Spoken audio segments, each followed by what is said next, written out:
ಶ್ರೀ ಗುರು ರಾಘವೇಂದ್ರ ಸ್ವಾಮಿಗಳು ಭಕ್ತರ ಇಷ್ಟಾರ್ಥಗಳನ್ನು ಪೂರೈಸುವ ಕಲ್ಪವೃಕ್ಷ, ಶರಣಾಗತರ ಆಸೆಗಳನ್ನು ಈಡೇರಿಸುವ ಕಾಮಧೇನು.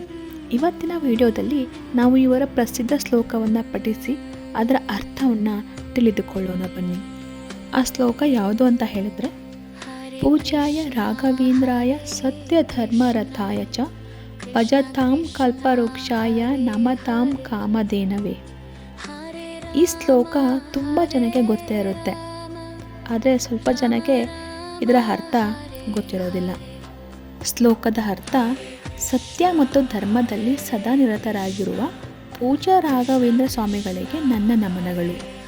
ಭಕ್ತರಿಗೆ ಕಲ್ಪವೃಕ್ಷದಂತೆ, ಶರಣಾಗತರಿಗೆ ಕಾಮಧೇನುವಿನಂತೆ, ವರಗಳನ್ನು ನೀಡುವವರಿಗೆ ಪ್ರಣಾಮಗಳು ಅಂತ ಇದರ ಶ್ಲೋಕದ ಅರ್ಥ. ಈ ಶ್ಲೋಕವನ್ನು ಹೇಳೋದ್ರಿಂದ ತುಂಬಾ ಒಳ್ಳೆಯದಾಗುತ್ತೆ. ಈ ಶ್ಲೋಕವನ್ನು ಭಕ್ತಿಯಿಂದ ಹೇಳಿದರೆ ಸಾಕು, ಮನಸ್ಸಿಗೆ ಶಾಂತಿ ಸಿಗುತ್ತೆ, ಜೊತೆಗೆ ಎಲ್ಲ ತೊಂದರೆಗಳು ನಿವಾರಣೆಯಾಗುತ್ತೆ, ನಿಮ್ಮ ಇಷ್ಟಾರ್ಥಗಳು ನೆರವೇರುತ್ತದೆ ಹಾಗೂ ಶ್ರೀ ಗುರು ರಾಘವೇಂದ್ರ ಸ್ವಾಮಿಗಳು ಅನುಗ್ರಹ ಸದಾ ಲಭಿಸುತ್ತದೆ. ನೀವು ಈ ಶ್ಲೋಕವನ್ನು ದಿನವೂ ಭಕ್ತಿಯಿಂದ ಜಪಿಸಿ ಶ್ರೀ ರಾಘವೇಂದ್ರ ಸ್ವಾಮಿಗಳ ಅನುಗ್ರಹವನ್ನು ಪಡೆಯಿರಿ. ಮುಂದಿನ ವಿಡಿಯೋದಲ್ಲಿ ಸಿಗೋಣ. ಧನ್ಯವಾದಗಳು. ಓಂ ಶ್ರೀ ರಾಘವೇಂದ್ರಾಯ ನಮಃ.